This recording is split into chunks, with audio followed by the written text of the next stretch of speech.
হুনাইন যুদ্ধে বিজয় লাভ করার পরে মুসলমানরা অনেক ধন সম্পদ লাভ করে, অনেক গনিমত অর্জন করে।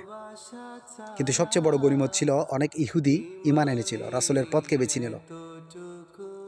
হুজুর পাক সাল্লাল্লাহু আলাইহি ওয়াসাল্লাম প্রাপ্ত ধন সম্পদগুলোকে তাদের মাঝে বন্টন করে দিলেন।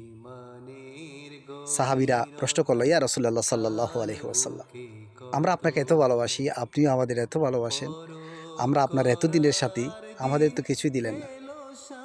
হুজুর পাক সাল্লাল্লাহু আলাইহি ওয়াসাল্লামের উত্তর কি ছিল জানেন? রাসূলুল্লাহ সাল্লাল্লাহু আলাইহি ওয়াসাল্লাম বললেন, তাদের গনিমত দিলাম, তারা সেগুলো নিয়ে চলে গেল, কিন্তু আমি নিজে স্বয়ং নিজে তোমাদের সাথে যাচ্ছি, তোমরা কি তাতে সন্তুষ্ট নও? সাহাবীরা তাদের ভুল বুঝতে পেরে কান্নায় ভেঙে পড়লেন। ইয়া রাসূলুল্লাহ সাল্লাল্লাহু আলাইহি ওয়াসাল্লাম, আমরা বিষয়টিকে এভাবে চিন্তা করিনি। আমাদের দুনিয়ার কোনো ধন সম্পদের প্রয়োজন নাই, আমাদের প্রয়োজন আপনার সঙ্গীত্বকে, আমরা শুধু আপনাকেই চাই। এটাই ছিল রাসূলের এবং সাহাবীদের প্রতি ভালোবাসার এক অনন্য দৃষ্টান্ত। আল্লাহ সবাইকে সহি বুঝদান করুন।